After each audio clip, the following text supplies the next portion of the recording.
You have 10 members of the team. Do all 10 members take part in each investigation, or do you pick and choose certain members? Do they have any like special... Like special skills? Yes and no.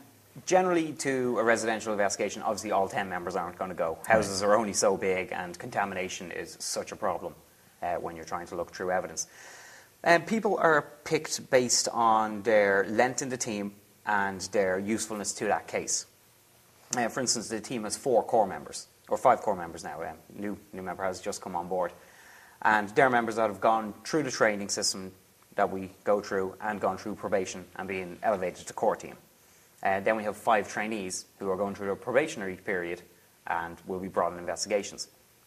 It's all really down to manpower, how much we need for a specific investigation.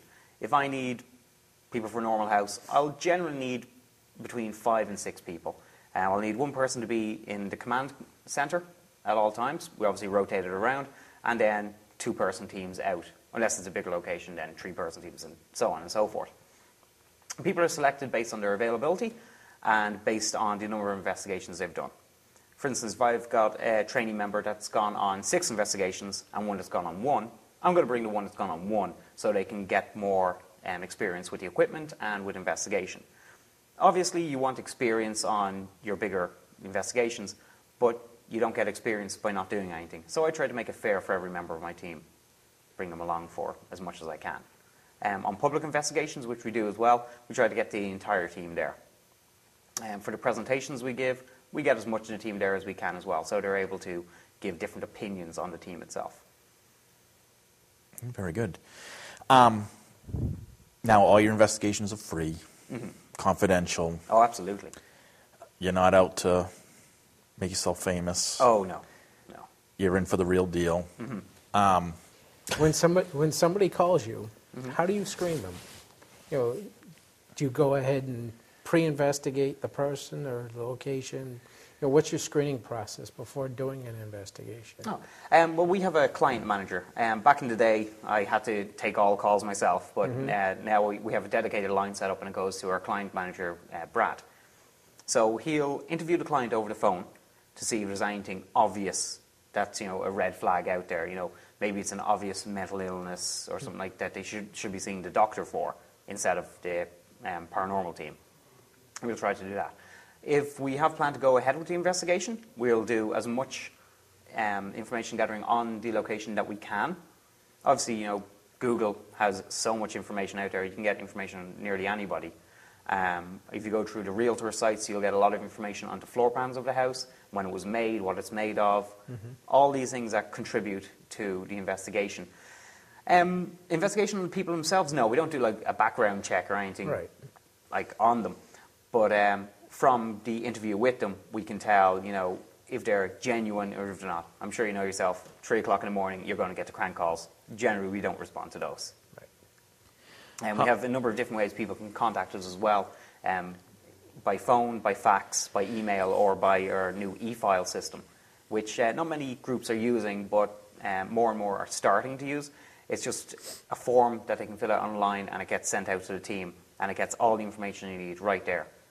And from there, we put it into our central database, which is PCMS. I don't know if you've heard of. It was made by the PRAI, and it's available to all members, all paranormal teams, for free throughout the world. It's a fantastic centralized organizational system. Now, how many full investigations do you do, let's say, for a year? Varies from time to time. Obviously, October is going to be our biggest time. Like, the hits on our website will show that. It goes up to 10,000 in October and back down to like 7,000 in January. But over the year, I'd say generally between 20 and 30 residential investigations. And then public investigations is on the up now. We've only done 4 of them so far, but we're going to be doing more and more. It's all part of the kind of community outreach program of teaching people how to investigate and showing them what it's really like without all the editing. Right. Unfortunately, we're not a 1-hour show. We don't get everything done in 1 hour. Why don't you tell us more about your community outreach program and your classes? Well, we teach ParaClass, which is a 6 weeks course in which people learn everything you need to know about being a paranormal investigator to start your own team. It teaches a lot about the science behind it, a lot about client information gathering, teaches about audio and visual abnormalities, photographic abnormalities, how to listen and filter EVPs without losing the original of the EVP. For instance, if you listen to an EVP and you have to pass it through 20 filters, it's not an EVP. It's not even a class 4 EVP at that stage. It's just a dog barking. We teach people to discern through these different forms of media that we use. And we also teach them how to set themselves up and get known and do more social networking. But above all, we teach them how to be a good science-based team. As I always tell people when they come into the class, this is science-based. So if you're here for like a medium-based team, we're not going to be able to help you. Some of the science-based stuff, we'll definitely help you with that for your team, but the medium stuff we can't really help you with.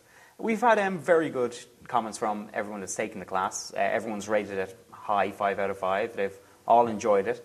And we've brought a lot of them on our public investigations.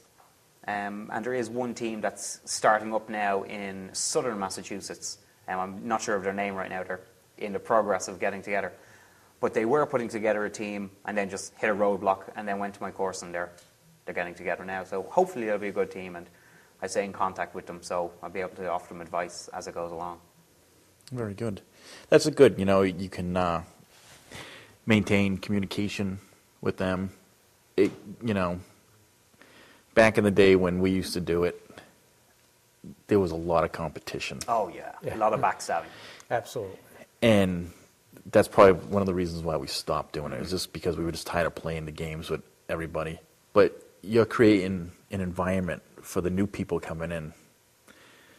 Yep. I went through the same as you back in the day. My kit is better than yours. I have better piece of equipment. This works better.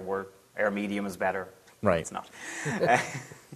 But I believe that the community really needs to be a community, not just a group of people all out for the same goal, but against each other. I mean, we don't charge for this. We don't get any money out of this. So what's the point in having competition?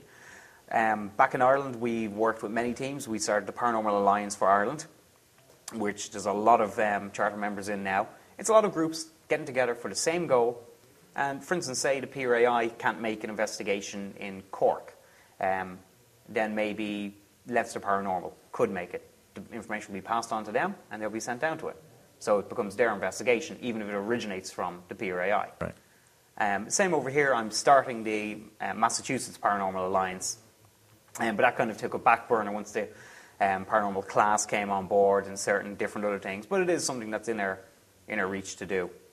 I'm also the Massachusetts representative for International Paranormal Investigators, IPI. So I think that's another point where the community idea really comes out to me.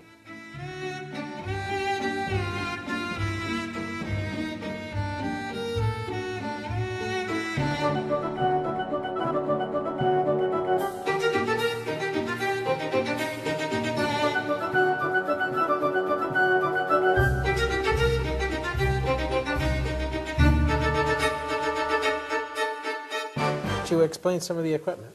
Sure, no problem. Well, we'll start with the easiest piece of equipment that everyone will recognise. Very simple digital camera. It's just a 4 megapixel. I've had this probably about 10 years now. And we actually caught one of our best ghost photos on it. And then 2 years later, we debunked the same ghost photo. It was a fantastic photo. We had it on our website as, there it is, it's a ghost walking down the stairs. Everyone sees it. Everyone thinks it's the exact same thing. 2 years later, we continuously review our own evidence and other people's, and we were like, actually no, if you stand at this angle and you bring the camera out a little, it turned out that it was a shadow being cast, this is in the castle as well, a shadow being cast from a statue that was just behind us that had a low light source on it. But we were able to find it as well. Very, very inexpensive piece of kit. I think you can probably pick these up for $50 or so, and every team really does need one of these.